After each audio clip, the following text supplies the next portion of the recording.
How to view scheduled emails on Outlook. Hello and welcome to our YouTube channel How to Tutorials. In today's video, I'm going to show you how you can view scheduled emails on Microsoft Outlook. If you need to view the scheduled emails on Microsoft Outlook, you can first open any web browser on your device and at the search bar type outlook.com. After that, press the enter button to search it.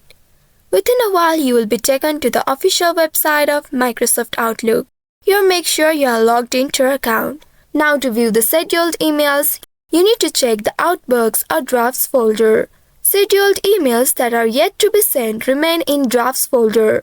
You just simply have to click on this Drafts folder right here, and then there you can find your scheduled email. Now you can click on it and check the time. Now once you open it, there you will find the specific time that is scheduled to send this email. By using this feature, you can confirm that your email is indeed scheduled and waiting to be sent. It also helps you in organizing your communication strategy, especially for important reminders, follow-ups, or time-sensitive information. So I hope this tutorial was helpful. If yes, don't forget to like, share, and subscribe to our channel. Also hit that bell icon to never miss any updates from us. Thank you for watching.